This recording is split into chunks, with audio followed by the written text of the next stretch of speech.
গত 5 আগস্ট জুলাই গণঅভ্যুত্থানে যে ঘোষণাপত্র পাঠ করা হয়েছে সেখানে আমাদের পার্টির পক্ষ থেকে আমাদের যারা প্রতিনিধি তারা সেখানে উপস্থিত ছিলেন এবং আমাদের যারা কক্সবাজার যারা গিয়েছেন তারা সেখানে তাদের ব্যক্তিগত অবকাশ যাপনের জন্যই তারা গিয়েছিলেন। আপনারা জানেন যে দীর্ঘ একটা মাস গোটা 56,000 বর্গমাইলে আমাদের যারা নেতৃবৃন্দ যারা রয়েছেন তারা সেখানে সফর করেছেন।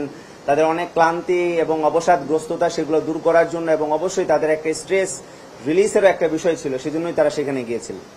জুলাই গণঅভ্যুত্থান পরবর্তী সময়ে জুলাই গণঅভ্যুত্থানে যারা নেতৃবৃন্দ যারা রয়েছেন সম্মুখ সারির এবং আমাদের এনসিপির যারা রয়েছেন তারা অবশ্যই মিডিয়া ট্রায়ালের শিকার এবং আমরা মনে করি যে মিডিয়াকে ব্যবহার করে আমাদের গ্রহণযোগ্যতাকে নষ্ট করার জন্য অনেক অপশক্তি তারা বর্তমানে কাজ করছে। আমরা উদারত আহ্বান জানাবো দেশবাসীকে তারা যেন এই ব্যাপারে অবশ্যই যেন সতর্কতামূলক অবস্থানের জন্য তারা থাকে এবং আমরা বলবো যে এনসিপির পক্ষ থেকে কিন্তু অলরেডি জানানো হয়েছে যে আসলে তাদের শীর্ষ নেতৃবৃন্দ তারা কেন সেখানে গিয়েছিলেন। আপনারা জানেন যে গোটা জুলাই মাসে পদযাত্রা হয়েছে, সবাই অনেক ক্লান্ত এবং সবাই অনেক স্ট্রেসের মধ্য দিয়ে গিয়েছে এবং তারা ব্যক্তিগতভাবে তাদেরকে যে শোকজ দেওয়া হয়েছিল সেখানে তারা স্পষ্টভাবে তারা জানিয়েছেন যে তারা সেখানে অবকাশ যাপনের জন্য তারা সেখানে গিয়েছেন এবং সেই শোকজের জবাবও কিন্তু আমরা পেয়েছি এবং আমরা মনে করি যে এটিকে কেন্দ্র করে যে উদ্ভূত যে গুজব ছড়ানো হয়েছে সেটি আসলে অপ্রত্যাশিত। আমরা মিডিয়ার কাছ থেকে সেগুলো আসলে আশা করি না।